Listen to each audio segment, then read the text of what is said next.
नमस्कार दोस्तों, आज के इस वीडियो में हम आपके लिए शुक्रवार की व्रत कथा लेकर आए हैं। किसी गांव में एक बुढ़िया माई रहती थी। वह अपने बेटे व बहू के साथ रहती थी। सास का नियम था कि वह सुबह जल्दी उठती, रोज नहा धोकर शुक्र भगवान को स्नान करवाती और भोग लगाती। यह उसका रोज का नियम था। एक बार वह तीर्थ पर जाने लगी तो वह बहू से बोली कि मैं तीर्थ पर जा रही हूँ, तुम सुबह जल्दी उठकर नहा धोकर शुक्रदेव को नहला भोग लगाना, सब कुछ नियम से करना।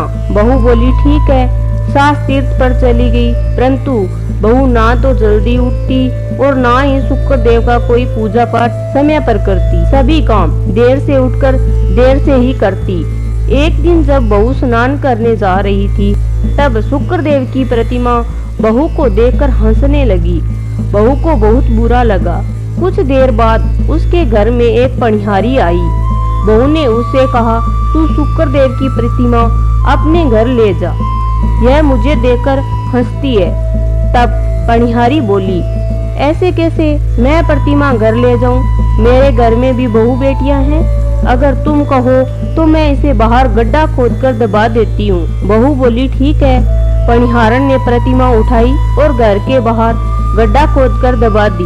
जब से शुक्रदेव की प्रतिमा गड्ढे में दबाई, तब से उनके घर का बुरा वक्त शुरू हो गया। घर का अन्न धन सब खत्म हो गया। घर में चोरी हो गई। बेटा बोला, सब कुछ ठीक था, जब से मेरी माँ गई है तब से घर की दशा ही बदल गई है। बहू बोली, कुछ धन तो चोर ले गए और कुछ धन तुम्हारी माँ अपने साथ ले गई। घर में कुछ भी नहीं बचा है। कुछ समय बाद जब माँ घर वापस आई तो घर के हालात देखकर माँ हैरान रह गई। बेटा बोला, माँ तुम्हारे जाते ही घर के हालात एकदम बदल गए। घर में चोरी हो गई, हम अन्न के दाने दाने को तरस गए हैं। माँ बोली, बेटा कोई बात नहीं। ऐसा करके माँ जब घर के मंदिर में गई तो देखा कि शुक्रदेव की प्रतिमा वहाँ नहीं है। बहू से पूछा तो बहू ने कहा, मुझे देखकर हंस रहे थे, मैंने पनिहारन को दे दिए। पनिहारन से पूछा तो उसने कहा कि मैंने तो तुम्हारे बहू के कहने पर घर के बाहर गड्ढा करके प्रतिमा को दबा दिया। सास भागी भागी गई और प्रतिमा को गड्ढे में से बाहर निकालकर घर में ले आई और नहलाया धुलाया और फिर से घर के मंदिर में विराजमान कर दिया और शुक्रदेव को भोग लगाया।